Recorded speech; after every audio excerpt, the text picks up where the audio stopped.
two on, and once I do that, I know it's over with for any kind of constructive feedback. I'm going straight in emotional mode. But speaking about emotions and awful things, little Pete, that game, I think that game feels worse because of the context of what it exists in than the game itself. Like, if that game just happened and you didn't know the past 2 years, you'd probably even say, like, oh, it wasn't that bad a loss.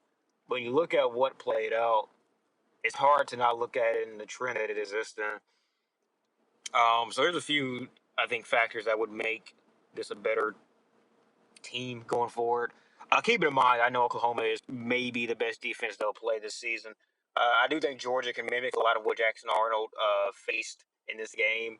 They don't have the same pass front or secondary that they typically have had, but even that being said, it's Kirby Smart. Come on. You really don't need like that entire game to occur. You could get away with half of the pass rush they created and still do more than fine against Jackson Arnold. But in looking at that, I know Oklahoma is of that good caliber. I know John Mateer may be the best quarterback at the conference, and certainly one of the best we'll see. But I don't think you need. I don't think you need that level of performance for John Mateer to get offensive success against Auburn.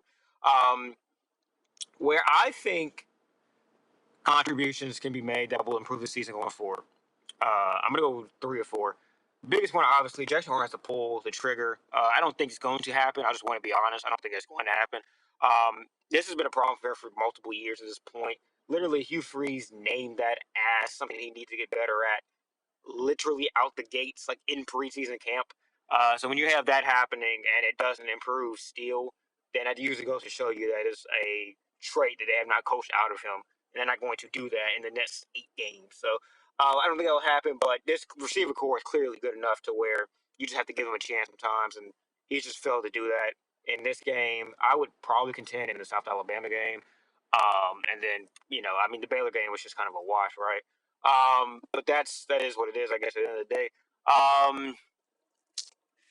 I would say the offensive line has to be put in more cozy situations, maybe. I don't know. Like, they, even once it became clear this pass rush was just dominating this offensive line, traditional 5-man situations with no supporting tight end or extra offensive lineman, still went into a lot of 5 linemen, 1 running back for pass pro, and it clearly did not work out.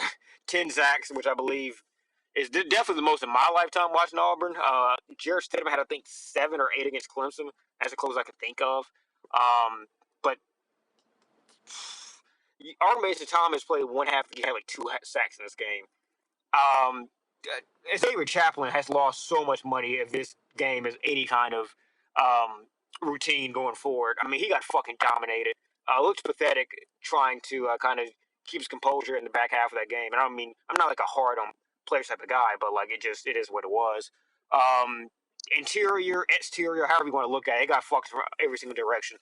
And this is supposed to be, as Hugh Freeze put, I believe, 6 linemen that could be NFL caliber. I've heard there's 3 NFL caliber linemen between Jeremiah Wright, Connor Lew, and Chaplin. Didn't look like it today. So yeah, the line just has to be put in better situations. The stunts just fucking destroy these guys. They didn't even look. They were prepared for the stunts. And Dieter Durkin is nice, but he's no fucking Venables by any means. I can't really criticize the defense too much in this. I mean, this is kind of what people are hoping for, that just if you clear the tackles up, it could look better. I think this defense is what it is. It's not a press man defense. I mean, they can't just line up and press a guy, and that pretty much what Mateer was doing, just slowly killing him with his song, Word to Lauren Hill. It just was what it was. I mean, they did the best they could with what they got. It's not an elite secondary talent-wise, by any, well, if you look at just at the high school, I mean, maybe high school and transfer portal, maybe, but it's not a particularly elite defensive backfield. And Jay Crawford might be their best cover corner, was hurt, so it is what it is, I guess. But considering how bad he looked against Oklahoma and a quarterback who's on the same caliber as John Mateer, with less legs to go for him, I'd say they probably definitely improved quite a bit.